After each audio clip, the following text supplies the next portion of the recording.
There are moments when the day has not yet spoken, but your soul already feels heavy. Nothing has happened yet, but something is pressing on the inside. This is why the morning matters. Before voices rise, before demands begin, before expectations knock on your door, there is a window where the soul is still tender, still listening, still open. That moment is sacred. Psalm 120 does not begin with celebration. It begins with honesty. Our cry, our voice lifted, not from abundance, but from distress. And that is important because many people think prayer is only powerful when life is calm. But this psalm teaches us that some of the most effective prayers are born in tension. When the heart feels surrounded, when peace feels distant, when truth feels rare. I cried unto the Lord in my distress, and he heard me. That single line rearranges everything. It tells us that God is not moved by perfection. He is moved by authenticity. You don't need the right atmosphere. You need the right posture. Distress did not disqualify the prayer. It powered it. Some of you wake up already tired, not because you didn't sleep, but because you slept among battles, conversations that never happen, arguments you keep replaying, fears that feel louder in the silence of morning. And before you even step out of bed, your spirit is already at war. This is why Psalm 120 belongs to the morning, because it teaches you how to speak when your soul feels surrounded. The psalmist talks about lying lips and deceitful tongues. Not just people who lie, but environments that drain truth. Places where peace is scarce. Spaces where you must constantly defend your integrity just to survive. And the prayer is not change them. The prayer is deliver my soul. That is maturity. Because sometimes God does not remove you from the environment. He preserves you within it. He guards your soul while you walk through noise. He keeps your heart steady while everything around you is unstable. This is not a prayer for escape. It is a prayer for alignment. In the morning, you are not just asking God to bless your day. You are asking Him to keep your soul from contamination, to protect your inner world from external chaos, to silence voices that want to define you before God speaks. And then the psalmist says something very revealing. I am for peace, but when I speak, they are for war. That line carries weight. It describes the pain of choosing peace in a hostile world, of waking up with a gentle heart in a sharp environment, of desiring rest while others thrive on conflict. And the psalm does not shame that posture. It honors it. Peace is not weakness. Peace is strength under control.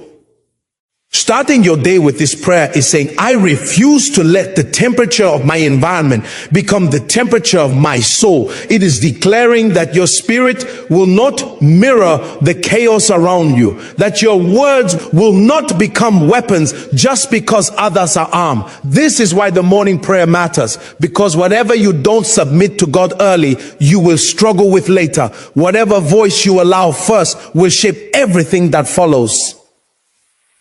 When you pray Psalm 120 in the morning, you are doing more than reciting words. You are placing your soul under divine custody. You are saying, guard my mouth, guard my heart, guard my responses, guard my peace. And something shifts when the soul is guarded. You walk into conversations without losing yourself. You face pressure without becoming bitter. You hear lies without absorbing them, because your day did not start with reaction. It started with alignment. This is not a loud prayer. It is a weighty one. It settles you, grounds you, anchors you. And by the time the day begins to speak, your soul has already heard from heaven. That is how you start the day. Not rushed, not afraid, not defensive, but kept guarded at peace. Morning is not just a time on the clock. It is a gate. It is the first doorway the soul walks through before life begins to demand explanations, reactions, and strength. What enters you at that gate often decides what follows you through the rest of the day. This is why the earliest moments after waking are so spiritually sensitive. Your mind is quieter, your defenses are lower, and your spirit is more receptive. Before opinions, before responsibilities, before memory starts shouting for attention, the heart is still listening. Whatever voice speaks first often sets the inner direction. Many people underestimate this window. They rush into activity, into noise, into consumption, without realizing they are allowing the world to speak before God does. And once the world speaks first, the soul begins to respond instead of led. Anxiety gains momentum, fear finds space, yesterday's weight quietly slips into today. The morning becomes reactive rather than intentional. But when the morning is treated as a gate, something changes. You begin to understand that access matters. Not every voice deserves first entry into your spirit. Spiritually, gates are places of authority. Whoever controls the gate influences what comes in and what goes out. In the morning, your soul is deciding what will have permission to shape your emotions, your thoughts, your reactions. If worry enters early, it multiplies. If peace enters early, it establishes order. If truth enters early, lies struggle to survive later. This is why prayer in the morning is not ritual, it is governance. It is taking responsibility for your inner world before external pressures attempt to rule it. Morning prayer is not about length or eloquence. It is about alignment. It is the act of saying, before I face people, systems, and uncertainties, I submit my soul to heaven. It slows the heart enough to remember who is in control. It reminds the spirit that the day is not random, even if it feels unpredictable. When you honor the morning gate, you are not trying to control outcomes. You are choosing who leads you through them. This is especially important because life does not usually break us with one overwhelming moment. It drains us through accumulation. Small frustrations, unspoken disappointments, constant demands. The morning gate is where accumulation can be interrupted, where yesterday's residue can be released instead of carried forward, where the soul can be reset before it starts collecting new weight. When the gate is guarded, the day may still be challenging, but it will not be chaotic inside. The storms may come, but they meet a soul that has already been anchored, already positioned, already listening to a higher voice than the noise waiting outside. Before the world begins to speak, your words carry unusual weight. There is a kind of authority that rests on the first things spoken in the quiet of the morning because they are not yet competing with noise. In that stillness, words are not reactions, they are seeds. They drop into the soul when it is most open, most impressionable, most undefended. This is why careless words in the morning can wound deeply, and intentional words can stabilize an entire day. When life becomes loud, words lose depth. They become tools for survival, not instruments of formation. But before the noise begins, speech is slower, purer, more deliberate. The heart has not yet been crowded by pressure, and the mind has not yet been pulled in multiple directions. Words spoken in this space do not fight for attention. They settle. They shape the inner atmosphere quietly, almost unnoticed, yet with lasting effect. Many people wake up and immediately consume words rather than speak them. Messages, headlines, notifications, memories, expectations, all entering before the soul has a chance to respond. When that happens, the inner world is formed by external voices. Fear can enter without resistance. Anxiety can define the tone. Discouragement can feel logical before truth is even considered. But when you speak first, especially words aligned with prayer, you reverse the order of influence. You are no longer being shaped, you are positioning yourself. Words spoken early do not need to be loud to be powerful. They carry. Psalm 120 is often read too quickly, as though it is simply a short song of ascent, but its depth is found in where it comes from. It is not a song written from rest, it is a cry formed under pressure. The speaker is not relaxed, not settled, not surrounded by comfort. The language itself reveals tension, strain, and emotional weight. This is important because it reframes how we understand spiritual strength. Strength in this context is not the absence of distress. It is the decision to cry out while still inside it. The opening words make this clear.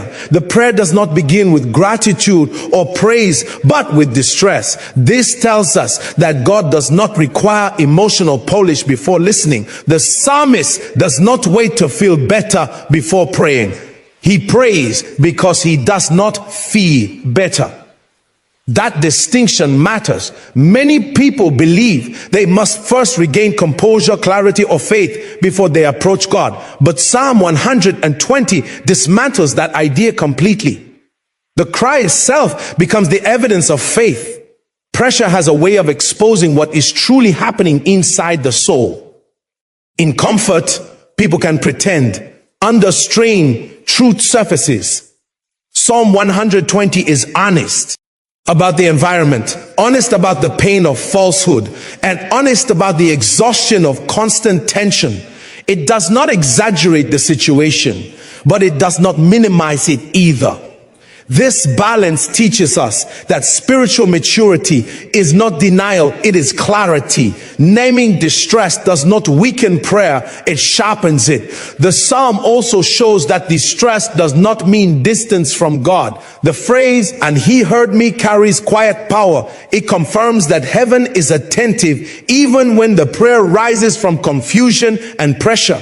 God's hearing is not delayed until peace returns. He listens in the middle of unrest. This changes how morning prayer is understood. It means you do not need to wake up calm to pray effectively. You can wake up burdened and still be heard. Understanding Psalm 120 this way removes shame from struggle. It allows prayer to become a refuge rather than a performance. The psalmist does not pretend that everything is fine. He brings the truth of his condition into conversation with God. This is why the psalm works so well in the morning. Mornings often expose what the night could not heal. Thoughts linger, worries surface, and the soul feels the weight it carried to sleep. Psalm 120 gives language to that moment. It teaches that the correct response to pressure is not silence or suppression, but surrender through honest prayer. When distress is voiced rather than hidden, it loses its power to isolate, and the soul begins the day not pretending to be strong, but positioned to be sustained. One of the quiet pains revealed in Psalm 120 is the experience of living among voices that distort truth. This is not merely about lies spoken openly, but about environments where sincerity is rare and words are weaponized. The psalmist is not complaining about a single incident. He's describing a prolonged exposure to speech that erodes trust and peace over time. In truth is constantly bent. The soul grows weary, not because it cannot endure hardship, but because it is forced to remain guarded at all times. Living among distorted voices creates a subtle tension.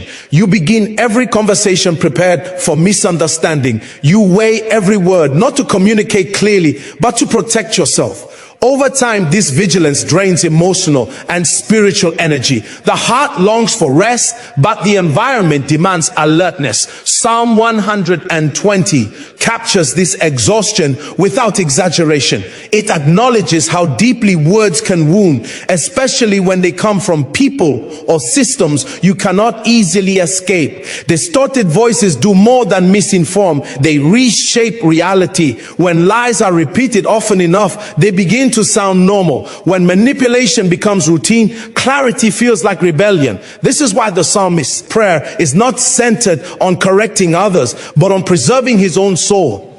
He understands that the greatest danger is not what is said around him, but what those words might begin to form within him if left unchecked. The morning becomes especially important for someone living in such an environment. When you wake up after being surrounded by falsehood, the residue lingers. Doubt creeps in quietly. Confidence erodes slowly. You begin to question your perceptions, your intentions, even your worth. Psalm 120 does not ignore this internal battle. It brings it into the open and places it before God. The prayer becomes a line of defense, a way of re-establishing truth before the day exposes the soul to more distortion. There is also a loneliness in living among voices that twist truth. Even when surrounded by people, the soul feels isolated because genuine connection depends on honesty. When honesty is absent, presence does not bring comfort. The psalmist's cry reflects this isolation. He is not asking for popularity or validation. He is asking for deliverance. Deliverance in this sense is the restoration of inner clarity and peace, not necessarily a change of location. Understanding this key point helps explain why Psalm 120 is so relevant for modern life. Many people live in constant exposure to misinformation, manipulation, and performative speech. The psalm teaches that the first battle is not external, but internal. Guarding the soul against distorted voices begins with recognizing their impact and refusing to let them define your inner narrative. Morning prayer becomes the moment where truth is reasserted, where the soul is reminded of what is real before stepping back into environments that profit from confusion. In doing so, the heart learns to remain anchored. Even when truth is rare and voices around it continue to bend reality, Psalm 120 reveals a profound order in how God works with people under pressure. The psalmist does not ask first for circumstances to change. He asks for his soul to be delivered. This order is intentional. It shows that before God addresses what surrounds you, he attends to what is within you. Many people want relief from environments, conflicts, or seasons, but God often begins by stabilizing the inner life. Not because the external situation is unimportant, but because the condition of the soul determines how any change will be handled. The soul is the place where thoughts settle, where emotions are processed, where identity is reinforced or eroded. If the soul is left unguarded, even favorable circumstances can become damaging. Success without inner stability produces pride. Rest without inner healing produces emptiness. This is why God's role as keeper of the soul comes before his role as change of situations. He understands that an unkept soul will misinterpret even good outcomes. In Psalm 120, the prayer, "Deliver my soul," is not dramatic language. It is a recognition of vulnerability. The psalmist understands that prolonged exposure to deceit and conflict threatens the integrity of his inner world. His greatest fear is not remaining in a difficult environment, but becoming distorted by it. This reveals spiritual wisdom. It shows a man who values alignment over comfort, preservation over escape. God keeping the soul means he becomes the filter through which everything else passes. Words spoken around you do not enter unexamined. Pressures you face do not define your identity. Emotions rise, but they are not allowed to rule. This keeping is quiet and often invisible, but its effects are profound. A kept soul can walk through chaos without absorbing it. A kept soul can engage conflict without becoming hostile. A kept soul can wait without becoming bitter. Morning prayer is where this keeping is consciously acknowledged and invited. It is the moment where the soul is placed under divine oversight before it is exposed to the world. Rather than asking God to rearrange the day, the prayer says, "Guard me within it." This shift changes everything. It produces resilience instead of dependency on ideal conditions. It allows peace to exist even when answers are delayed. When God keeps the soul, he also prepares it for whatever change may come. If the environment shifts, the soul remains steady. If it does not, the soul does not collapse under disappointment. This is why deliverance of the soul is a greater miracle than escape from trouble. One changes location, the other transforms capacity. Psalm 120 quietly teaches that the deepest work of God often happens internally before anything external moves. When the soul is kept, life no longer has the final voice. Circumstances may speak loudly, but they do not speak last, because the soul has already been secured by a higher authority that governs from within on.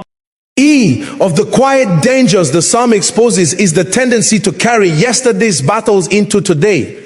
Many people wake up physically in a new morning, but internally they are still standing in old arguments, unresolved pain, disappointments, and fear. Time has moved forward, but the soul has not. This is how weight accumulates. Not through one overwhelming event, but through battles that were never released, only postponed. Psalm 120 recognizes this condition without directly naming it. The distress described is not sudden, it is prolonged. It suggests a soul that has been under strain long enough for weariness to set in. Carrying yesterday battles is exhausting because it forces the soul to fight on multiple timelines at once. You are responding to today while still reacting to what happened before. Emotions rise faster than situations deserve because they are amplified by unresolved memory. A small trigger feels heavy because it is standing on the shoulders of past wounds. This is why mornings can feel burdensome even before anything goes wrong. The soul wakes up already braced for impact. Spiritually, this is dangerous because it blurs discernment. When yesterday's pain is still active, the present is interpreted through old lenses. Neutral moments feel threatening. Silence feels like rejection. Delay feels like denial. The psalmist understands that if this cycle continues, the soul itself becomes the battlefield. That is why the prayer is not focused on winning arguments or proving truth, but on deliverance. He is asking God to break the internal carryover of conflict. Morning prayer becomes the interruption point. It is the place where yesterday must be laid down intentionally, not ignored, not denied, but released. Without this release, the soul never truly rests, even in sleep. It simply pauses, and when morning comes, the weight resumes. Psalm 120 offers lang. Huge for that moment. It gives the soul permission to say, I am still affected, without being condemned for it. God's design for the morning is renewal, not continuation. Scripture speaks of mercy being new, not recycled. But mercy can only be received by a soul willing to let go of what it has been gripping. Carrying yesterday's battles into today subtly communicates mistrust, as though God was present then but may not be sufficient now. Morning prayer restores alignment by placing the weight back where it belongs. This does not mean yesterday no longer matters. It means yesterday no longer governs. Lessons may remain, but burdens must leave. When the soul releases old battles, it regains clarity. Energy returns. Responses soften. The psalmist's cry reflects a desire for this kind of freedom, not freedom from memory, but freedom from domination by it. Starting the day without releasing yesterday is like stepping into a journey already tired. The road may be manageable, but the strength is gone. Psalm 120 quietly insists that the soul was never meant to live this way. Distress acknowledged and surrendered loses its grip. When yesterday's battles are placed before God in the morning, they stop bleeding into today, and the soul is finally allowed to move forward unburdened, awake, and present, rather than dragged backward by what it survived but never released. There is a subtle but powerful truth hidden in the way Psalm 120 approaches deliverance. The psalmist is not pleading to be removed immediately from his situation. He is asking to be aligned correctly within it. This distinction matters because deliverance is often misunderstood as escape. Many people define God's help by how quickly discomfort ends. But Scripture consistently shows that divine deliverance is more about positioning than relocation. Alignment changes how a situation is carried even before it is changed. Escape focuses on geography and timing. Alignment focuses on authority and posture. When someone is misaligned internally, even freedom can become confusing. Peace arrives, but anxiety remains. Opportunity opens, but fear still governs decisions. This is why God often refuses to rush deliverance in the way people expect. He understands that removing pressure without correcting alignment simply relocates the problem. The psalmist seems to know this intuitively. His prayer targets the soul, not the surroundings. Divine alignment brings clarity. It recalibrates perspective so that lies lose credibility and truth regains its weight. When alignment is restored, the soul remembers who it answers to. Fear no longer sets direction. Offense no longer dictates reactions. The environment may still be hostile, but it no longer defines identity. This is deliverance at a deeper level. Nothing visible may change immediately, but everything internal begins to shift. Psalm 120 shows that deliverance is not always dramatic. Sometimes it is quiet, almost unnoticed. It shows up as restraint where there used to be impulsiveness, peace where there used to be agitation, discernment where there used to be confusion. These are signs that alignment has occurred. The soul has been repositioned under divine authority, even if the circumstances remain unresolved. Morning prayer plays a critical role in this process. Alignment is rarely accidental. It is chosen repeatedly, often daily. In the morning, the soul is most capable of being repositioned because it has not yet been shaped by the day's pressures. Asking for deliverance at that hour is really asking to be rightly aligned before influence begins. It is choosing heaven's order before the world's demands attempt to impose theirs. When alignment precedes escape, freedom lasts. If escape comes first, alignment must still be learned later, often painfully. Psalm 120 suggests that God prioritizes longevity over speed. He is not merely interested in getting you out. He is committed to setting you right. This kind of deliverance produces stability. Even if the season continues, the soul does not fracture under it. Alignment also protects against regression. When circumstances eventually change, a misaligned soul often recreates old patterns in new environments. But when alignment has taken place, even new challenges are met with wisdom rather than panic. Deliverance then is not an event but a state of being rightly ordered. Psalm 120 quietly teaches that when the soul is aligned with God, no environment has the power to dismantle it, because the center of gravity has shifted from external conditions to internal authority, and the soul begins to move through life from that settled place rather than chasing relief as proof of God's presence. Psalm 120 draws attention to a form of warfare that is often underestimated because it leaves no visible wounds. It is the battle of the tongue. Words are not neutral. They carry intent, direction, and consequence. The psalmist speaks of lying lips and deceitful tongues, not as minor irritations, but as forces capable of threatening the soul itself. This reveals that speech has power beyond communication. It shapes perception, alters atmosphere, and either reinforces truth or corrodes it over time. The warfare of the tongue operates subtly. It does not always shout. Sometimes it whispers. A repeated lie, a half-truth, a manipulative statement, or a careless accusation can slowly erode clarity.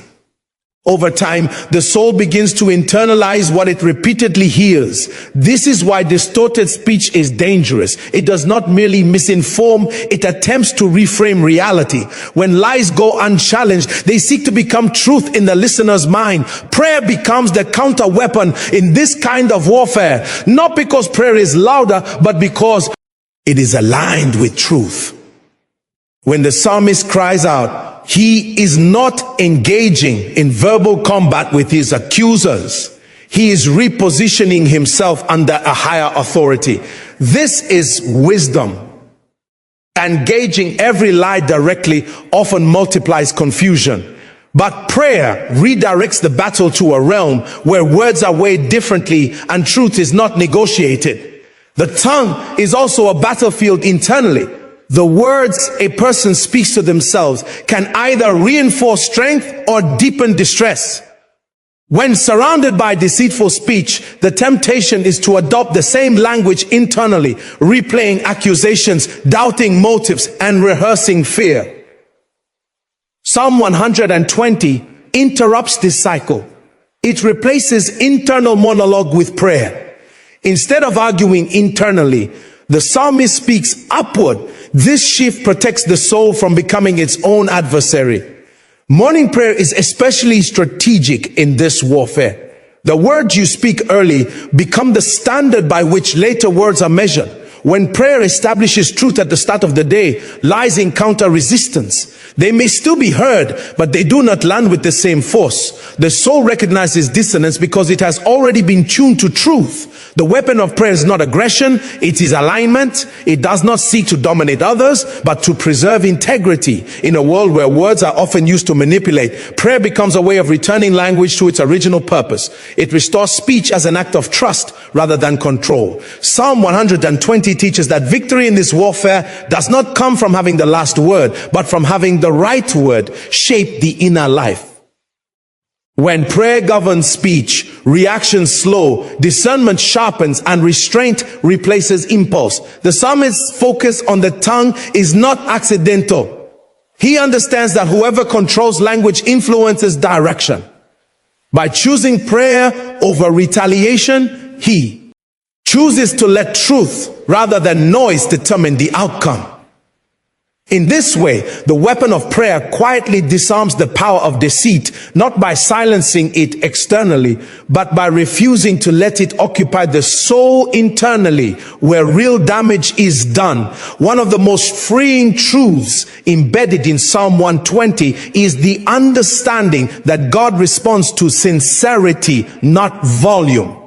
The psalmist does not describe a loud, dramatic, or elaborate prayer. There is no indication of performance, no attempt to impress, no spiritual theatrics. What is emphasized instead is distress that is honestly expressed. The power of the prayer lies not in how forcefully it is delivered, but in how truthfully it is offered. This challenges a common misconception that intensity must always be external to be effective. Sincerity strips prayer down to its essence. It removes the pressure to sound strong when you feel weak or confident when you are uncertain. In Psalm 120, the psalmist does not exaggerate his faith or minimize his pain. He simply speaks from where he actually is. This authenticity creates alignment. When the inner state and the spoken prayer match, there is no internal resistance. The soul is no longer divided between what it feels and what it says. That unity carries weight in the spiritual realm. Volume, on the other hand, can sometimes hide insecurity. Loud prayers can be sincere, but they can also become a way of convincing oneself rather than communicating with God. Psalm 120 teaches that God is not persuaded by force, repetition, or emotional display. He is attentive to truth. A quiet, honest cry carries more authority than a rehearsed declaration that does not reflect the heart.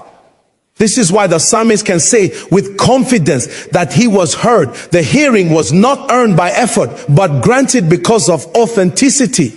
This truth is especially important in the morning, early hours of day, and reveal the real condition of the soul before it has time to perform. Fatigue lowers pretense. Silence exposes emotion. In that space, sincerity comes more naturally than strength. Morning prayer does not need to be loud because the soul itself is already speaking. God listens to what is beneath the words as much as to the words themselves. Responding to sincerity also reveals God's character. It shows that access to Him is not limited to the emotionally strong or spiritually articulate. It belongs to the honest. This removes comparison from prayer. You are not competing with anyone else's expression or intensity. Your prayer is measured by truth, not by sound. Psalm 120 reassures the weary soul that even a simple cry, if real, reaches heaven. Sincerity also produces peace because it removes pressure. When you are not trying to impress God, prayer becomes refuge instead of responsibility. You are no longer managing an image, you are presenting a condition.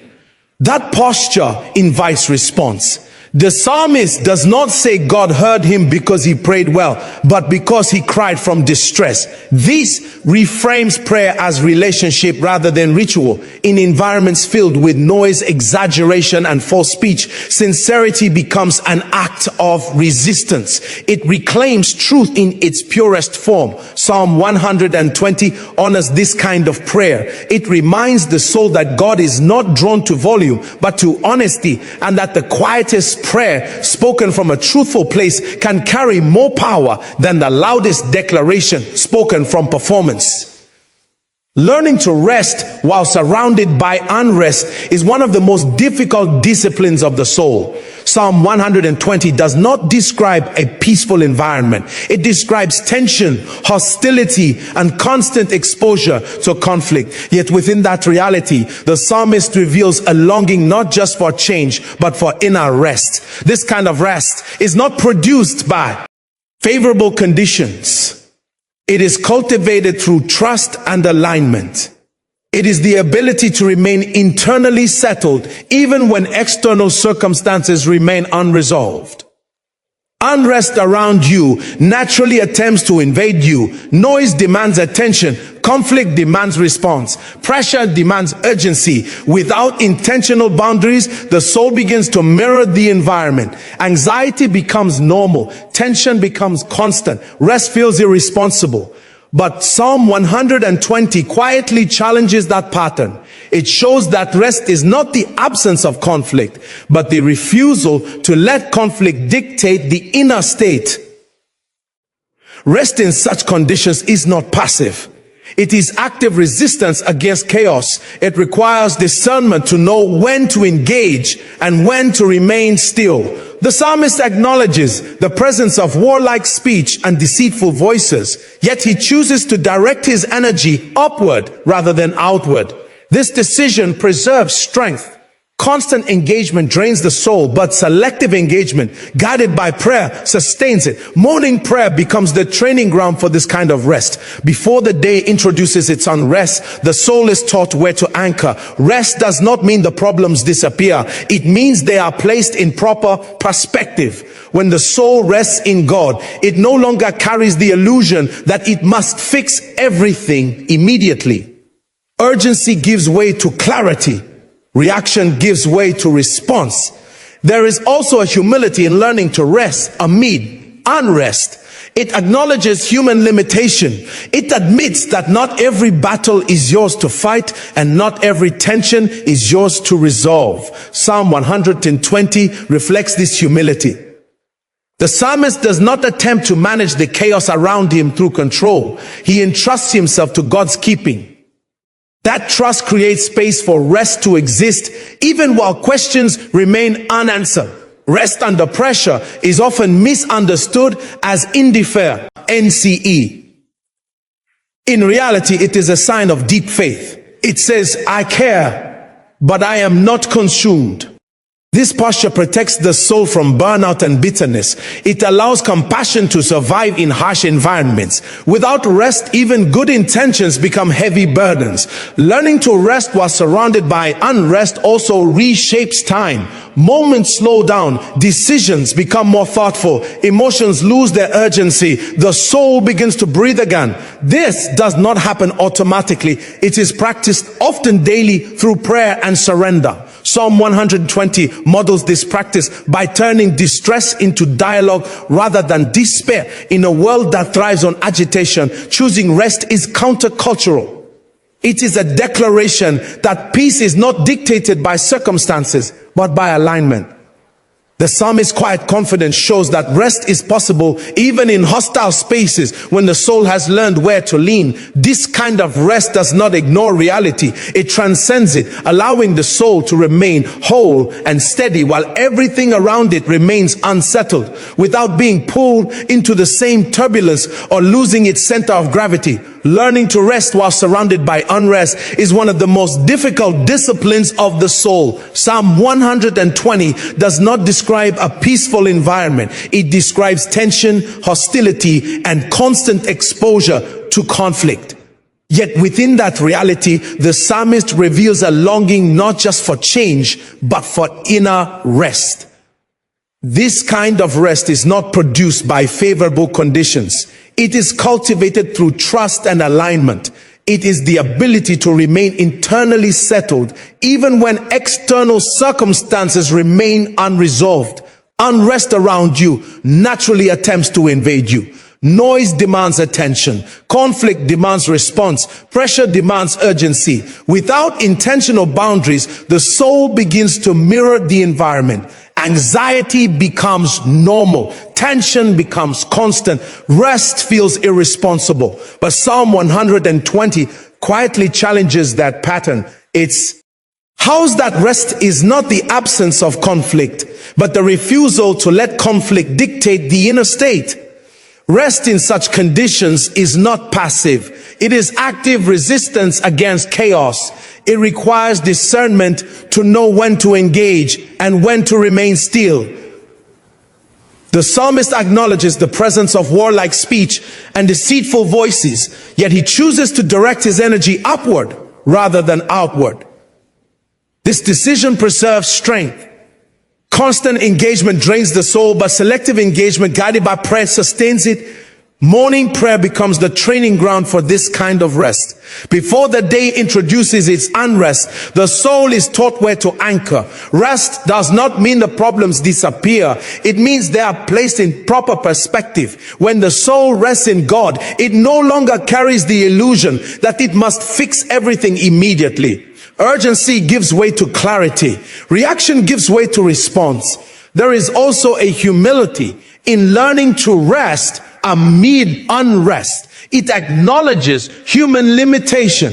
It admits that not every battle is yours to fight and not every tension is yours to resolve. Psalm 120 reflects this humility. The psalmist does not attempt to manage the chaos around him through control. He entrusts himself to God's keeping. That trust creates space for rest to exist even while questions remain unanswered. Rest under pressure is often misunderstood as indifference. In reality, it is a sign of deep faith. It says, I care, but I am not consumed. This posture protects the soul from burnout and bitterness. It allows compassion to survive in harsh environments. Without rest, even good intentions become heavy burdens. Learning to rest while surrounded by unrest also reshapes time. Moments slow down. Decisions become more thoughtful. Emotions lose their urgency. The soul begins to breathe again. This does not happen automatically. It is practiced often daily through prayer and surrender. Psalm 120 models this practice by turning distress into dialogue rather than despair. In a world that thrives on agitation, choosing rest is countercultural. It is a declaration that peace is not dictated by circumstances but by alignment. The psalmist's quiet confidence shows that rest is possible even in hostile spaces when the soul has learned where to lean. Peace is often misunderstood as something that arises when circumstances finally cooperate. Many people postpone rest until problems are solved, conflicts are resolved, or environments become safer. Psalm 120 quietly corrects this assumption by revealing that peace is not primarily environmental, it is positional. It is a posture the soul adopts, not a condition the world provides. The psalmist is surrounded by tension, falsehood, and hostility. Yet he speaks from a place that longs for peace without surrendering his stability to the chaos around him. When peace is treated as an environment, it becomes fragile. It depends on people behaving well, situations improving quickly, and uncertainty disappearing. The moment any of those elements shift, peace collapses. This is why many people feel calm only briefly and anxious most of the time. Their peace is outsourced to circumstances they cannot control. Psalm 120 shows a different way. It presents peace as something carried, not something waited for. Peace as a spiritual posture begins internally. It is the decision to trust God's governance even when evidence suggests unrest. This posture does not deny reality, it reorders it. Conflict may exist, but it is no longer central. Lies may be spoken, but they are no longer authoritative. The soul chooses where it stands, regardless of what surrounds it. That choice is what makes peace resilient. The psalmist's statement, I am for peace, deeply revealing. He is not describing his environment. He is describing his orientation. He has chosen peace as his stance, even though others choose war. This shows that peace is not passive resignation, but intentional alignment. It is possible to be for peace without being naive, and to remain calm without being detached. Peace as posture allows engagement without absorption. Morning prayer strengthens this posture because it sets the soul's position before external forces attempt to shift it. When peace is established early, it becomes a reference point throughout the day. Decisions are made from rest rather than urgency. Responses come from clarity rather than irritation. The soul no longer chases calm, it carries it forward. This posture also protects identity. When peace depends on environment, identity fluctuates with circumstances. Confidence rises and falls based on outcomes. But when peace is internal, identity remains steady. The soul knows who it is, even when misunderstood, delayed, or opposed. Psalm 120 reflects this steadiness. The psalmist does not allow the hostility around him to redefine his nature. Peace as a spiritual posture requires surrender. It releases the need to control every outcome. It accepts that some tensions will remain unresolved for a season. This surrender is not weakness, it is trust. It acknowledges that God's presence is sufficient even when answers are incomplete. That trust anchors the soul deeper than favorable conditions ever could. Living this way changes how pressure is experienced. Challenges are still felt, but they are not overwhelming. The soul remains open rather than defensive. Compassion survives where bitterness would normally grow. Psalm 120 invites this kind of peace, not by promising a quiet world, but by forming a steady heart that knows how to remain aligned even when the environment refuses to cooperate. 10. Starting the day with heaven's perspective is the act of choosing which lens will define reality before competing narratives rush in. Every day arrives with multiple interpretations waiting to be accepted. Fear offers one version, pressure offers another. Memory, experience, and expectation all attempt to frame what lies ahead. Without intention, the soul absorbs these perspectives unconsciously. Psalm 120 invites a different approach. It models the discipline of lifting the eyes upward before looking outward, allowing divine truth to shape perception before human anxiety takes the lead. Heaven's perspective does not deny difficulty, it reorders significance. From that vantage point, problems are real but not ultimate. Delays are frustrating but not defining. Opposition is present but not victorious. When the soul begins the day grounded in this view, reactions slow down. The need to panic diminishes because the larger picture has already been acknowledged. This is not optimism. It is alignment with a reality that extends beyond the immediate moment. Human anxiety thrives on limited vision. It interprets situations only by what is seen, felt, or anticipated. This narrow field magnifies uncertainty and minimizes hope. Psalm 120 disrupts this pattern by redirecting attention to God's attentiveness. The psalmist begins with the awareness that he has been heard. That single conviction reframes everything that follows. Being heard means the situation is not isolated. It is observed, known, and held within divine awareness. Morning prayer is where this perspective is intentionally received. Before emails, conversations, and responsibilities begin shaping thought, the soul is reminded of its place within a larger order. This reminder brings proportion. A stressful meeting becomes a moment, not a verdict. A difficult interaction becomes an experience, not an identity. Heaven's perspective protects the soul from absolutizing temporary struggles. This perspective also changes language. Words spoken internally shift from fear-based conclusions to faith-rooted reflections. Instead of assuming the worst, the soul learns to wait. Instead of rushing to defend, it learns to discern. Psalm 120 shows that perspective precedes peace. When the heart knows where it stands, it does not need to react to every disturbance. Starting the day this way builds resilience. The soul becomes less reactive and more responsive. It can engage the world without being swallowed by it. Heaven's perspective does not remove responsibility, it steadies it. Decisions are made with wisdom rather than desperation. Emotions are acknowledged without being allowed to